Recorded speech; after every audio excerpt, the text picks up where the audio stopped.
Lundi 18 janvier, bienvenue dans le Flash Info sur RTI 1. Elle est arrivée hier en Côte d'Ivoire. La présidente du Libéria, Ellen Johnson Sirleaf, est en visite de travail. Accompagnée de son homologue ivoirien Alassane Ouattara, elle se rend ce matin à Guiglo dans l'ouest ivoirien.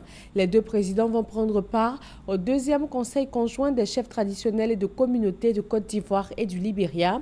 Il s'agit d'œuvrer au renforcement de la cohésion et surtout de la sécurité aux frontières des deux pays. Signature de convention entre le service civique d'action pour l'emploi et le développement et la cellule de coordination. Il est question de permettre une meilleure insertion des jeunes sans qualification. Herman Niamia. L'insertion durable des jeunes à risque ou vulnérables plus qu'une nécessité pour le gouvernement ivoirien.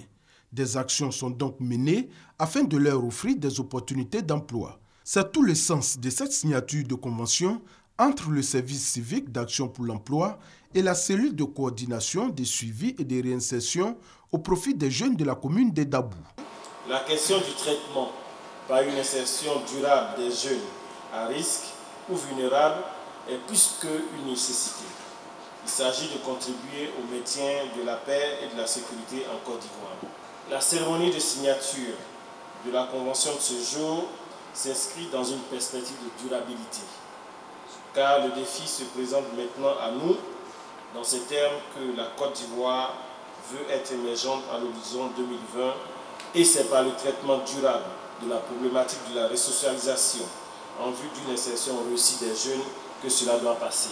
Ce partenariat entre ces deux structures va permettre aux jeunes de 18 à 30 ans en voie de marginalisation, sans diplôme, sans qualification et sans titre professionnel, de bénéficier d'une formation qualifiante d'une durée minimale de 12 mois, dont 3 de formation civique et citoyenne.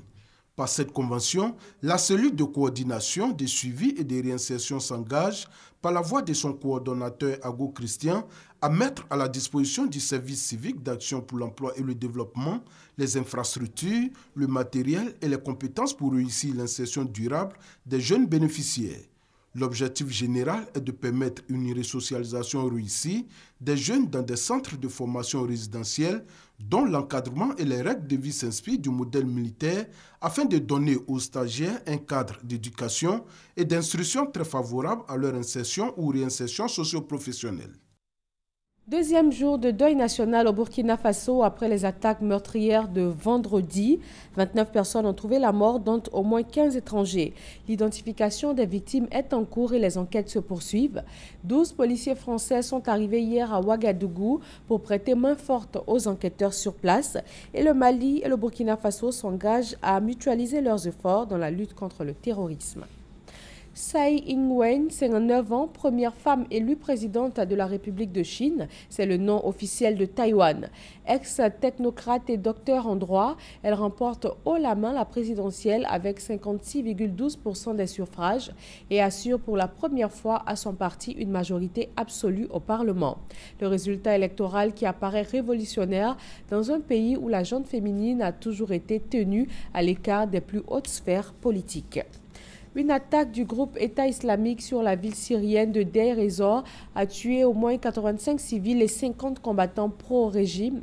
L'Observatoire syrien des droits de l'homme a également annoncé qu'après l'assaut, le groupe djihadiste a enlevé quelques 400 civils, toutes de confession musulmane sunnite comme l'EI, dont des femmes, des enfants, des familles ainsi que des combattants pro-régime. Les États-Unis ont annoncé hier dimanche 17 janvier de nouvelles sanctions liées au programme de missiles balistiques de l'Iran, alors même que le président Barack Obama venait de saluer les progrès historiques réalisés grâce à la diplomatie au lendemain de la levée des sanctions sur le programme nucléaire iranien. Le rapprochement entre les deux pays s'est concrètement matérialisé ces derniers jours par un important échange de prisonniers. Et c'est tout pour ce 10h. Merci de votre attention. Rendez-vous à 13h pour le journal sur RTI 1. Très bonne journée à vous.